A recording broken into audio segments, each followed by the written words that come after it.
Sur le chemin du retour des courses, ma fille de 8 ans m'a soudain attrapé la main. « Maman, vite aux toilettes !» Elle m'a tiré dans une cabine et a verrouillé la porte. J'ai demandé « Que se passe-t-il » Elle a chuchoté « Chut ! Ne bouge pas. Regarde. » Elle a regardé sous la porte. J'ai suivi son regard et je suis resté figé de peur. Avant de commencer l'histoire, n'oubliez pas de laisser un like et de vous abonner à la chaîne pour voir plus d'histoires comme celle-ci. Par un agréable samedi après-midi, sous le chaud soleil d'automne, Rachel Miller tenait la main de sa fille de 8 ans, Emma, alors qu'elle se dirigeait vers leur supermarché habituel. Les week-ends, libérés de ses semaines de travail chargées en tant qu'infirmière, représentaient un temps précieux pour la mère et la fille. « Maman, on mange des spaghettis aujourd'hui ?» suggéra Emma depuis le siège passager. « Avec de la sauce tomate, encore ? On en a fait l'autre jour, répondit Rachel avec un sourire en coin. Essayons quelque chose de différent pour une fois. Mais tu n'avais pas dit que papa préférait les spaghettis à la sauce tomate ? La poitrine de Rachel se serra. 2 ans auparavant, après avoir perdu son mari David dans un accident de voiture, Emma évoquait parfois son défunt père de cette manière. À sa façon d'enfant de 8 ans, elle essayait probablement de chérir le souvenir de son père. C'est vrai, papa aimait beaucoup la sauce tomate, répondit doucement Rachel. Alors, on fait les spaghettis préférés de papa aujourd'hui ? Le visage d'Emma s'illumina aussitôt. Oui. Et achetons aussi du basilic, comme celui que papa faisait pousser dans le jardin. Lorsqu'elles se garèrent sur le parking du supermarché, Emma sauta de la voiture avec énergie. Rachel la suivit, soulagée par l'entrain de sa fille. Juste après la perte de son mari, il y eut une période où Emma s'était elle aussi renfermée sur elle-même. Cependant, la résilience des enfants est remarquable, et elle avait maintenant retrouvé sa joie de vivre d'antan. À l'intérieur du magasin, Emma choisissait joyeusement les ingrédients en poussant le chariot. « Maman, j'ai un contrôle de maths demain à l'école, » dit soudainement Emma. « Vraiment ? Ça va aller ? Oui, je maîtrise déjà tout parfaitement. Mais mamie n'arrête pas de me demander si les études ne sont pas trop difficiles. C'est bizarre. » Rachel s'arrêta. Sa belle-mère, Hélène, montrait dernièrement un intérêt inhabituel pour les résultats scolaires d'Emma. Elle lui avait répété à plusieurs reprises, peut-être que Rachel est trop occupée par son travail pour aider correctement Emma avec ses études. « Mamie s'inquiète juste pour toi, » répondit Rachel avec des mots soigneusement choisis, mais au fond d'elle, elle sentit que quelque chose n'allait pas. Emma pencha la tête. « Mais maman m'aide bien avec mes devoirs. Mamie est un peu étrange en ce moment. » De retour à la maison, elles commencèrent à préparer les spaghettis dans la cuisine. Emma termina ses devoirs puis aida sa mère. Pendant qu'elle pelait les tomates dans l'eau chaude, Rachel était perdue dans ses souvenirs avec son mari. David était bon cuisinier et se tenait souvent à ses côtés dans la cuisine les week-ends. « Maman, tu te sens seule ?» demanda soudainement Emma. « Pourquoi tu demandes ça ?»« Juste comme ça. Mais ça va, Emma est là. » Rachel serra sa fille dans ses bras. Il était certainement difficile de concilier le travail et l'éducation d'un enfant. Après des gardes de 12 heures à l'hôpital, gérer les tâches ménagères et s'occuper de sa fille était éprouvant physiquement et mentalement. Cependant, il était également vrai qu'elle tenait le coup parce qu'Emma était là. « Merci, Emma. Maman est vraiment heureuse de t'avoir. » Pendant le dîner, Emma raconta joyeusement ce qui s'était passé à l'école, ses amis, son professeur, l'exposé de la semaine suivante. Rachel écoutait ces histoires en souhaitant que ce temps paisible puisse durer éternellement. Après le repas, alors qu'elle regardait la télévision, la sonnette retentit. En regardant l'horloge, elle vit qu'il était 18h30. Je me demande qui ça peut être. Quand Rachel ouvrit la porte, son beau-frère Michael se tenait là. Il tenait un petit bouquet à la main. « Bonsoir Rachel, comment vas-tu ? » « Michael, qu'est-ce qui t'amène ? » « Mon divorce a été prononcé et être seul est pesant. Je voulais vous voir aussi, dit Michael avec un sourire amer. Tonton. Emma accourut. Michael souleva Emma. Emma, tu as tellement grandi. Je t'ai acheté ça. Quand il ouvrit le petit paquet qu'il lui tendait, il contenait une peluche du personnage préféré d'Emma. Emma était ravie, mais Rachel se sentit un peu perplexe. Elle était mal à l'aise que Michael connaisse les goûts d'Emma avec autant de détails. Ce soir-là, après avoir couché Emma, Rachel s'assit seule, buvant un café et réfléchissant. Elle était au courant du divorce de Michael, mais elle sentait quelque chose d'anormal dans son comportement récent. Cependant, elle pouvait comprendre la tristesse de perdre sa famille. Peut-être cherchait-il, à sa manière, un nouveau sentiment d'appartenance. Ce qui la dérangeait, cependant, c'était qu'ils connaissent les préférences d'Emma en détail. Quand et où avait-il obtenu de telles informations? Les visites de Michael devinrent fréquentes par la suite, avec une régularité d'horloge. La sonnette retentissait chaque jour vers 18 h, à l'heure où Rachel rentrait de l'hôpital et préparait le dîner avec Emma. « Il est encore là », soupira doucement Emma après 3 semaines.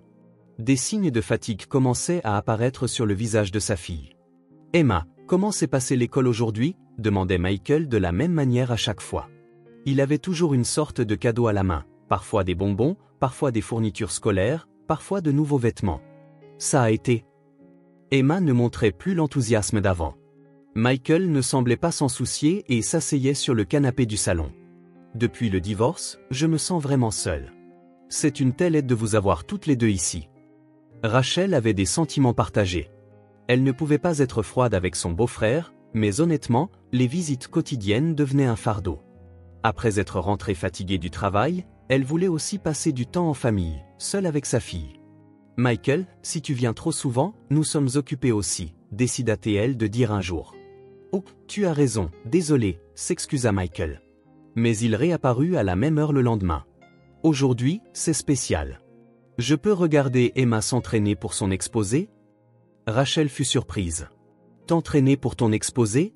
Comment sais-tu ça? » « Emma m'en a parlé l'autre jour, n'est-ce pas ?» répondit Michael comme si c'était une évidence. Cependant, Rachel n'avait aucun souvenir de cela. Elle avait entendu parler de l'exposé par Emma, mais elle ne se souvenait pas que cette conversation ait eu lieu devant Michael. Emma penchait également la tête, perplexe. « C'est jeudi prochain, n'est-ce pas?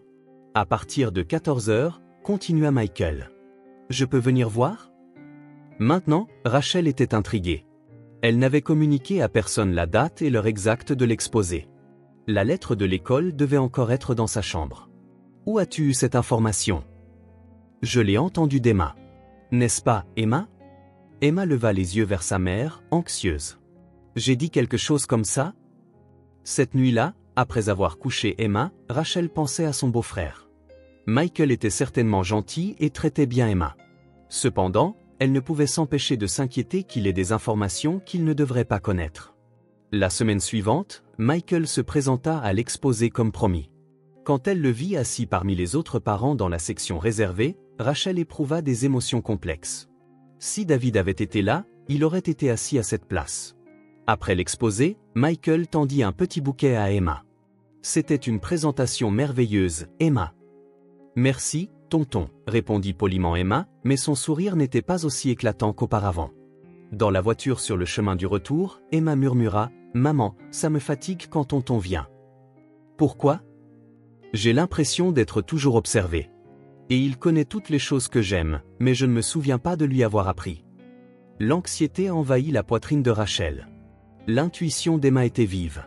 Le malaise ressenti par une enfant de 8 ans devait avoir une raison. Ce week-end-là, lorsque Michael vint comme d'habitude, Rachel l'observa attentivement. Elle le remarqua se promenant dans le salon, prenant des cadres photos et regardant les fournitures scolaires d'Emma. « Emma, tu as hâte pour la sortie scolaire du mois prochain ?» dit soudainement Michael. Rachel eut le souffle coupé. L'histoire de la sortie scolaire se trouvait sur une note d'information qui venait d'être distribuée par l'école la veille. Elle n'en avait même pas encore parlé en détail avec Emma. La sortie scolaire? Emma était également confuse. « Oh, vous allez au zoo, n'est-ce pas? Préparer les paniers repas va être un sacré travail, Rachel. » Michael, la voix de Rachel tremblait. « Comment sais-tu ça ?» L'expression de Michael se figea. « Eh bien, par Emma. »« Je n'ai pas encore entendu parler de la sortie scolaire, » dit Emma d'une petite voix. Un silence s'installa. Michael rit d'un air gêné. « C'est vrai. J'ai dû me tromper. J'ai peut-être entendu ça de quelqu'un d'autre. » Cependant, cette explication était peu naturelle. De qui d'autre aurait-il pu entendre parler de la sortie scolaire de la classe d'Emma? Après le départ de Michael, Rachel vérifia le tiroir du bureau d'Emma. L'endroit où les documents de l'école devaient être rangés semblait avoir été subtilement réorganisé. C'était différent de l'état dans lequel elle l'avait vu la dernière fois. « Emma, as-tu rangé les tiroirs de ton bureau récemment? » « Non, maman dit toujours de ranger, mais je ne l'ai pas fait, » répondit honnêtement Emma. Cette nuit-là, Rachel ne put dormir. Il y avait trop de points inexplicables dans le comportement de Michael. Connaître les préférences d'Emma, être au courant des détails des événements scolaires, et l'affaire de la sortie scolaire d'aujourd'hui. C'était trop anormal pour être une coïncidence. Le lendemain, alors que Michael partait, Rachel fut témoin depuis la fenêtre du deuxième étage de son regard insistant vers l'intérieur de la maison à travers la fenêtre du salon. Son regard semblait examiner l'intérieur de la maison, comme pour confirmer quelque chose. « Maman, tonton est bizarre, non ?» s'approcha doucement Emma. « Pourquoi penses-tu ça ? Il demande toujours quand on sort, n'est-ce pas ? Comme, tu travailles demain, ou vous allez quelque part samedi. Pourquoi veut-il en savoir autant ? L'observation d'Emma était juste. Michael avait certainement tendance à vouloir connaître l'emploi du temps de Rachel en détail. Au début, elle pensait qu'il était prévenant, mais en y repensant, c'était anormal. Peut-être que tonton n'est pas seulement seul, mais qu'il a une autre raison. Les mots d'Emma transformèrent l'anxiété de Rachel en certitude. Le jeudi de cette semaine-là, Michael fit soudainement une proposition. « Rachel, pourrais-tu me laisser faire un double des clés ? » Un double des clés ? Pour les urgences. S'il t'arrive quelque chose, je m'inquiète pour Emma. En tant que famille, je me sens responsable. Rachel refusa immédiatement. « Merci, mais ce n'est pas nécessaire. S'il arrive quelque chose, je demanderai à la voisine. » Mais la famille par le sang ne serait-elle pas plus rassurante ? Insista Michael. David voudrait que je m'occupe des choses aussi. Entendre cela, en utilisant le nom de son défunt mari, mit Rachel en colère. Michael, j'apprécie tes sentiments, mais je refuse. À ce moment, Emma murmura d'une petite voix. Tonton, tu fais un peu peur. L'expression de Michael changea un instant. Cependant, il afficha immédiatement un sourire et répondit. Peur ? Tonton veut juste te protéger, Emma. Mais Emma se cacha derrière sa mère. L'instinct de son enfant semblait sentir quelque chose de dangereux. Le dimanche après-midi, Rachel et Emma se trouvaient dans un centre commercial du centre-ville. Elle devait acheter de nouveaux vêtements pour Emma qui grandissait, et Rachel voulait passer du temps seule avec sa fille, loin des visites fréquentes de Michael. « Maman, cette robe bleue est mignonne. » Emma sortit de la cabine d'essayage et pivota sur elle-même pour la montrer. « Elle te va à merveille. On la prend ?»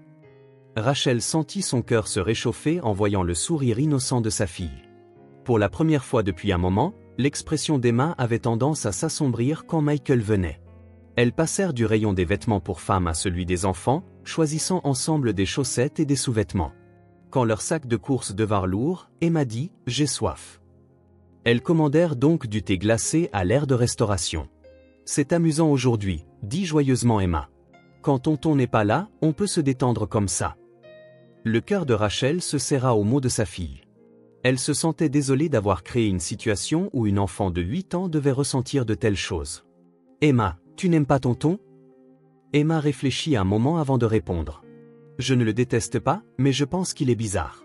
Il pose toujours des questions sur nous. Et il vient même quand maman n'est pas à la maison, non ? Il vient quand maman n'est pas à la maison ?» Rachel fut surprise. « Quand ? » ?»« Mercredi dernier. Quand je suis rentrée de l'école, tonton était devant notre maison. Il a demandé « Maman n'est pas encore rentrée ?» Un frisson glacial parcourut l'échine de Rachel. Le mercredi était un jour de garde tardive, et elle était à l'hôpital jusqu'à 21h. Emma était chez Madame Johnson, la voisine, mais Michael n'aurait pas dû le savoir. « Et qu'as-tu fait ?» Je lui ai dit que j'étais chez Madame Johnson, et il a répondu « Je vois » avant de rentrer chez lui. Mais je me demande pourquoi il est venu. Le cœur de Rachel battait la chamade. Qu'est-ce que Michael essayait de faire ? Venir quand personne n'était à la maison signifiait qu'il devait avoir un autre but. « Maman, ça va ? Tu es toute pâle. »« Je suis juste un peu fatiguée. On rentre maintenant ?» Les deux se dirigèrent vers la sortie du centre commercial avec leurs sacs. C'était un dimanche, donc il y avait beaucoup de familles. Les voix joyeuses des enfants résonnaient alors qu'elles marchaient, quand soudain, les pas d'Emma s'arrêtèrent. « Maman !» La voix d'Emma tremblait. « Qu'est-ce qui ne va pas ?» Quand Rachel se retourna, le visage de sa fille était devenu livide. « Cette personne ?» Emma pointa du doigt dans une direction d'un petit geste. En regardant où elle pointait, on pouvait voir le dos d'un homme au-delà de l'aire de restauration. Cependant, avec autant de monde, il était impossible de voir clairement de qui il s'agissait. Emma serra fermement la main de Rachel. « Maman, c'est grave. Vite, allons aux toilettes, tout de suite. » Emma, calme-toi. Qu'est-ce qui se passe? S'il te plaît, maintenant. Il y avait de l'urgence dans la voix d'Emma. Le comportement de sa fille était si anormal que Rachel prit précipitamment la main d'Emma et se dirigea vers les toilettes les plus proches. Elle regarda autour d'elle mais ne vit rien de particulièrement dangereux. Cependant, le tremblement d'Emma ne s'arrêtait pas. À l'entrée des toilettes, Emma s'arrêta de nouveau. « Maman, viens avec moi. »« Ça va, Emma, c'est un endroit sûr. »« Non, je ne veux pas, sauf si on y va ensemble. » Emma s'agrippa au bras de sa mère. Rachel n'eut d'autre choix que d'entrer dans une cabine avec sa fille. Emma verrouilla rapidement la porte et porta son index à ses lèvres en direction de Rachel. « Ne bouge pas. Regarde. » Emma s'accroupit sur le sol et jeta un coup d'œil discret à l'extérieur par l'interstice sous la porte. Rachel s'accroupit également comme sa fille et regarda dehors de la même manière. Au début, elle ne vit rien, mais après un moment, elle aperçut des chaussures en cuir d'homme. Des chaussures noires en cuir se promenaient lentement à l'intérieur des toilettes. Les chaussures s'arrêtaient devant chaque cabine, comme pour vérifier ce qu'il y avait à l'intérieur. Le cœur de Rachel battait violemment. Pourquoi un homme était-il dans les toilettes des femmes? C'est étrange. On entendit une petite voix parler au téléphone. Elles auraient dû se diriger par ici. Rachel eut le souffle coupé. L'homme cherchait quelqu'un, et la cible pourrait être elle. Oui, c'est ça. Une mère et sa fille. L'enfant a environ 8 ans. Emma serra plus fort la main de sa mère. Les deux étaient figés par la peur. Elles transportaient des sacs de course. On dirait qu'elles ont acheté une robe bleue. Rachel sentit le sang quitter son visage. Il parlait exactement d'elle. La robe bleue était celle qu'Emma venait d'acheter. Les chaussures en cuir se remirent en mouvement. Cette fois, elles passèrent plus attentivement devant chaque cabine. Les bruits de pas se rapprochaient de plus en plus. Oui, je comprends. Je vais attendre encore un peu. L'homme raccrocha. À ce moment, quelqu'un entra dans la cabine à côté d'elle. C'était le bruit de pas normaux d'une femme. Les chaussures en cuir de l'homme se déplacèrent précipitamment. Excusez-moi, entendit-on la voix de l'homme. Je suis un membre du personnel de nettoyage. J'aurai bientôt fini. C'est un mensonge, pensa Rachel. S'il était du personnel de nettoyage, il devrait porter un uniforme, et le personnel féminin devrait nettoyer les toilettes des femmes. Après un moment, le bruit des chaussures en cuir s'éloigna. Cependant, Emma et Rachel ne pouvaient toujours pas bouger. « Maman, j'ai peur », dit Emma d'une voix tremblante. « Ça va, il semble être parti. » Rachel serra sa fille dans ses bras. « Mais Emma, comment savais-tu que c'était dangereux? » « J'ai déjà vu cette personne, » répondit Emma d'une petite voix. « Je l'ai vu près de l'école l'autre jour. Il nous prenait en photo, toi et moi. » Le corps entier de Rachel se mit à trembler. Quelqu'un les surveillait, et aujourd'hui, il les avait suivis jusqu'au centre commercial. « Emma, tu as bien remarqué. »« Merci. Mais pourquoi quelqu'un nous prendrait-il en photo? C'est une mauvaise personne ?» Rachel ne put répondre. Cependant, ce qu'elle pouvait dire avec certitude, c'est que ce n'était pas une coïncidence. Quelqu'un les suivait intentionnellement. Elle sortit son téléphone portable et appela le 911. Cependant, le policier qui répondit déclara qu'il n'y avait eu aucun dommage réel et ne prit pas l'affaire très au sérieux. Mais un homme est entré dans les toilettes des femmes et nous cherchait. C'était un membre du personnel de nettoyage, n'est-ce pas? C'est peut-être un malentendu. Rachel abandonna et raccrocha. Si la police ne prenait pas cela au sérieux, elle devrait s'en occuper elle-même. « Maman, qu'est-ce qu'on fait? » D'abord, sortons d'ici en toute sécurité. Ensuite, nous réfléchirons à la raison de tout cela. Les deux quittèrent prudemment les toilettes. L'homme n'était plus visible.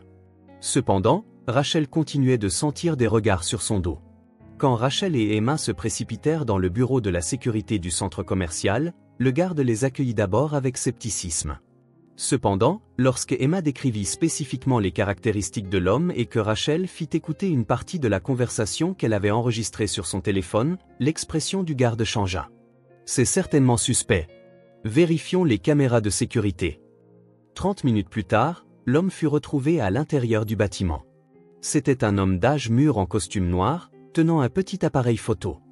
Lorsque le garde de sécurité l'interrogea, l'homme présenta une licence de détective privé. « Je m'appelle James Harrison. Je suis ici pour une mission d'investigation. » « Mission d'investigation? Quel genre d'enquête? » l'interrogea le garde. « Je ne peux pas vous le dire en raison d'obligations de confidentialité. Le garde appela la police et une voiture de patrouille arriva 20 minutes plus tard. L'homme devait être emmené au poste de police, mais à ce moment-là, le téléphone de Rachel sonna. C'était Michael. Rachel, ça va? J'ai entendu dire qu'il s'était passé quelque chose. Michael, comment le sais-tu? Je l'ai vu aux informations. Ils ont dit qu'une personne suspecte avait été arrêtée au centre commercial. J'ai pensé que ça pouvait être vous et je me suis inquiété. Rachel était confuse. Il ne s'était même pas écoulé 1 heure depuis l'incident. Ce n'était pas un incident assez important pour faire les nouvelles. Alors, comment Michael le savait-il? Je viens vous chercher maintenant. Où êtes-vous? Au poste de police, mais j'ai ma propre voiture, donc ça va. Non, je m'inquiète. J'arrive tout de suite. Michael raccrocha unilatéralement. Rachel attendit avec Emma au poste de police, se sentant anxieuse. L'interrogatoire de la police commença. Le détective privé, James Harrison, refusa d'abord de révéler le nom de son client. Cependant, lorsqu'on lui dit qu'il y avait des problèmes juridiques à entrer dans les toilettes des femmes, il parla enfin. J'ai été engagé par une femme nommée Helen Miller. Rachel eut le souffle coupé. C'était le nom de sa belle-mère. Quelle enquête vous a-t-on demandé de faire? Questionna le détective. D'enregistrer la vie quotidienne de Rachel Miller. Plus précisément, on m'a dit d'enquêter sur la situation de l'éducation de l'enfant. Quel genre de contenu? Si la mère s'occupe correctement de l'enfant, si l'enfant est négligé parce qu'elle est trop occupée par son travail, ce genre de choses. Rachel se leva. Qu'est-ce que ça veut dire? Harrison répondit d'un ton d'excuse, Madame Miller semblait croire que vous êtes inapte à élever l'enfant seul. Elle a dit qu'elle voulait rassembler des preuves pour obtenir la garde. Rachel sentit son monde s'effondrer. Sa belle-mère visait la garde de sa petite-fille. À ce moment, Michael se précipita dans le poste de police. Rachel, Emma, ça va? Tonton. Emma courut vers Michael. Michael serra Emma dans ses bras tout en s'approchant de Rachel. Que s'est-il passé, bon sang? Le détective expliqua la situation à Michael. Quand Michael entendit l'histoire du détective privé, son visage devint pâle. Mère a fait? Pas possible. Elle ne ferait pas une chose pareille. Michael, tu n'étais pas au courant, demanda Rachel. Je n'en avais aucune idée. Je n'arrive pas à y croire. Michael se prit la tête entre les mains. Que ma mère aille si loin? Cependant, l'expression du détective était suspicieuse. Monsieur Miller, vous avez également rendu visite fréquemment à la maison de Rachel récemment. C'est parce que je m'inquiétais pour ma belle-sœur. Inquiet? De quoi vous inquiétiez-vous spécifiquement? Michael était à court de mots. À ce moment, Emma prit soudain la parole. Ah, j'ai vu cette personne chez mamie. Tout le monde regarda Emma. Sa fille pointait du doigt le détective privé. Emma, où l'as-tu vue? Demanda doucement le détective. Il y a environ 2 semaines, je crois. Quand je suis allé chez mamie, cette personne était là. Il parlait avec mamie de quelque chose. Rachel était stupéfaite. Le fait que sa belle-mère ait rencontré directement le détective privé signifiait que c'était planifié. Le détective interrogea de nouveau Harrison. Combien de fois avez-vous rencontré Madame Miller? 3 fois. Quand j'ai reçu la demande initiale, pour un rapport intermédiaire, et quand j'ai reçu des instructions supplémentaires. Quelles étaient les instructions supplémentaires? De recueillir des preuves plus détaillées. Elle m'a dit non seulement de prendre des photos, mais aussi d'enregistrer des conversations. Rachel ne pouvait s'arrêter de trembler. Toute leur vie quotidienne avait été surveillée. De plus, continua Harrison, elle m'a dit de faire coopérer son fils également. Tous les regards se tournèrent vers Michael. Son fils? Vous voulez dire moi? Oui. Madame Miller a dit que son fils enquêtait sur la situation familiale de l'intérieur. Le visage de Michael devint rouge vif. Ce n'est pas vrai. Ma mère ne m'a rien demandé de tel. Cependant, la poursuite du détective continua. Alors pourquoi rendiez-vous fréquemment visite à la maison de Rachel? Pourquoi connaissiez-vous des informations détaillées sur les événements scolaires d'Emma? C'est que... Michael montra une expression confuse. C'est vrai que ma mère me demandait comment vous alliez, mais j'étais juste inquiet. Et que... Je pensais que ce serait difficile pour Rachel d'élever un enfant seul. J'espérais qu'il y avait quelque chose que je pouvais faire pour aider. Mais demander à faire un double des clés? Michael se tut. Après un moment, il parla enfin. En fait, ma mère me l'avait demandé. Elle a dit, au cas où quelque chose arriverait à Emma. Mais je ne connaissais pas le véritable but de ma mère. Le détective apporta un dossier d'une autre pièce. Ce sont des documents saisis au bureau de Harrison. Le dossier contenait un grand nombre de photos de Rachel et Emma, faisant les courses, allant les chercher à l'école, jouant dans le parc, tout avait été enregistré. De plus, un contrat avec Hélène fut découvert. Il stipulait clairement la collecte de preuves pour obtenir la garde de sa petite fille. Mère essayait sérieusement d'obtenir la garde d'Emma, dit Michael d'une voix désespérée. Ai-je été utilisé? Rachel regarda Michael. Il y avait une surprise et un regret sincère dans ses yeux. Michael, tu ne savais vraiment pas? S'il te plaît, crois-moi, Rachel. Je n'étais pas au courant du plan de ma mère. J'étais juste inquiet pour vous. La voix de Michael tremblait. C'est vrai que ma mère me demandait comment vous alliez, et j'ai répondu sans réfléchir. Mais je n'aurais jamais imaginé que ce serait utilisé pour quelque chose comme ça. Le détective expliqua à Rachel, Madame Miller essayait de rassembler des preuves que vous êtes trop occupée par votre travail pour vous occuper correctement de votre enfant. Elle préparait également des preuves qu'elle serait une tutrice appropriée. Preuves, stabilité économique, environnement de vie sûr, intérêt pour l'éducation, etc. Tout est documenté. Rachel était abasourdie. Sa belle-mère avait élaboré un plan détaillé pour lui enlever sa petite fille, et Michael avait été contraint de coopérer sans le savoir. « Maman, pourquoi mamie ferait-elle une chose pareille ?» demanda Emma, anxieuse. Rachel serra sa fille dans ses bras en répondant « Mamie s'inquiétait tellement pour Emma qu'elle a fait quelque chose de mal. » Cependant, la colère montait en elle. Elle ne pourrait absolument pas pardonner à quelqu'un d'essayer de lui voler sa fille bien-aimée. Hélène Miller se présenta au poste de police le lendemain. Elle admit tous les faits, mais lorsqu'on lui demanda ses raisons, elle répondit en versant des larmes. « Emma est ma précieuse petite fille. Après avoir perdu mon fils, Emma était le seul espoir qui me restait pour vivre. » La voix d'Hélène tremblait. Je pensais que le fardeau était trop lourd pour que Rachel l'élève seule. Je pouvais offrir un meilleur environnement. Cependant, cela signifie enlever un enfant à sa mère, souligna sévèrement le procureur. Enlever? Je souhaitais juste le bonheur d'Emma. Le tribunal émit une ordonnance de restriction interdisant à Hélène d'approcher Rachel et Emma. Elle reçut également une amende pour violation de domicile et atteinte à la vie privée.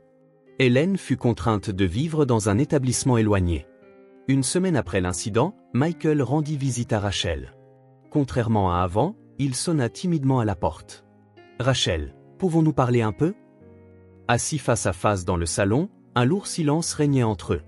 Emma faisait ses devoirs dans sa chambre. « Je ne savais vraiment pas, » commença Michael. « Je n'aurais jamais imaginé que ma mère élaborait de tels plans.